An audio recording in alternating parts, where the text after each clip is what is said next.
La cuisine.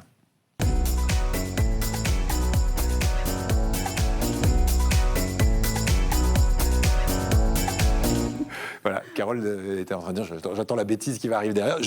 Rien. Pas de bêtises. Après le jardin, disais-je, la cuisine. Carole et sa salade de haricots coco. Oui. Mais attention, ça s'appelle aussi le plaki, puisqu'on le rappelle, vous avez des origines arméniennes et que vous défendez ardemment cette cuisine. C'est ça. Le plaki coco, donc. Oui, ça pourquoi pas, le plaki coco, le plaki arménien. En fait, c'est une salade, parce que quand on voit les ingrédients là comme ça, on se dit, mais ça, on dirait un ragoût.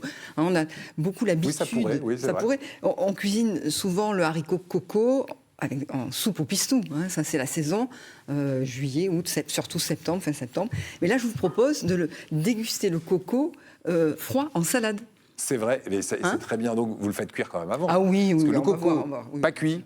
Non, ça vous c'est le pas conseillez possible. pas. Et je conseille d'ailleurs de l'acheter frais en saison. Attention Eric, parce que comme ça, moi c'est ce que je fais, je l'écosse là, et puis je fais des petits sacs de congélation de 500 grammes, et je les mets au congélateur, et comme ça, eh bien, je peux en profiter tout l'hiver. Ouais, c'est parfait. C'est une bonne idée. Alors je viens de le goûter cru, ça se mange quand même cru, mais je pense que pour la digestion, c'est pas terrible. Ça fait mal au ventre. Alors voilà, une fois qu'on a, alors pour la recette pour 4 personnes, je conseille 1 kg de haricots coco, et quand ils sont écossés, ça fait à peu près 500 grammes, et ça suffit pour 4 personnes. Allez, super. Voilà. Et ensuite, on va utiliser quelques légumes, comme des carottes, du céleri, de l'ail, une belle tomate du jardin encore. On a encore des belles tomates du jardin. Mais le jardin de Carole de mes parents. C'est de mes parents. Bien.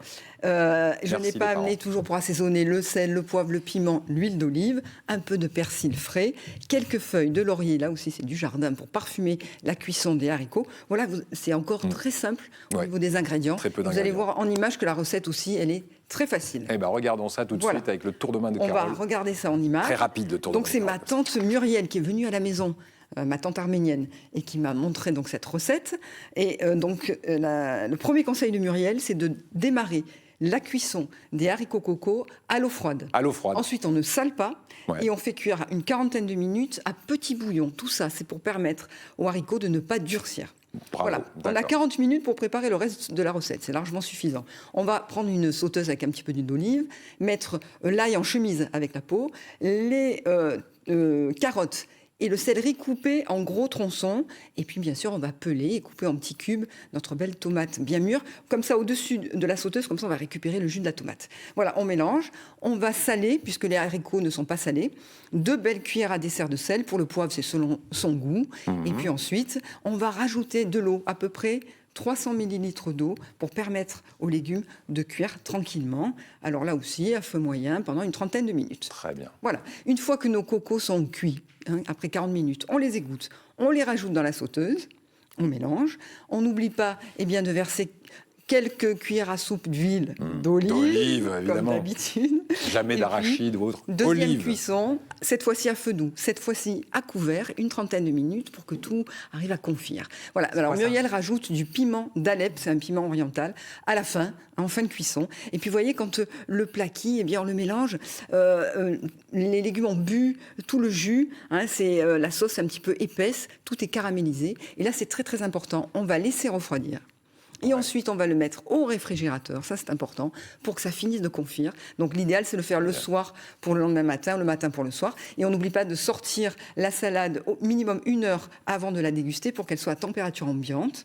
On rectifie l'assaisonnement, huile d'olive, sel, poivre. Et on n'oublie pas le persil. Elle est très généreuse en huile d'olive. J'adore l'huile d'olive. Donc, et j'adore aussi le persil haché très finement. Ça va apporter beaucoup de fraîcheur et une jolie couleur à ce plat. Donc, il faut vraiment le faire la veille. Cette salade se mange froide et le lendemain, c'est bien meilleur. Ça a l'air délicieux, mais comme d'habitude. C'est très simple. Vous n'avez pas apporté un petit échantillon pour Valérie ou Barbara et moi Là, je vais la faire ce soir, en fait. Voilà, c'est pour ça. Tout est prêt. Ramenez la prochaine fois. Mettez au congèle et puis bien. En tout cas, merci beaucoup, Carole. Je connaissais le pain d'Alep et le piment d'Espelette, mais en fait, il y a aussi le piment d'Alep. Ah oui, je le conseille. Il est très parfumé, très fort, mais il faut... Très fort. Plus fort que le piment d'Espelette, le pain. Oui, plus fort. Oui, c'est pour ça que Muriel le met en fin de cuisson. Parce que quand on met un piment en début de cuisson, il va prendre de la force. Donc là, on le met à la fin. Parfait. Voilà. Merci beaucoup.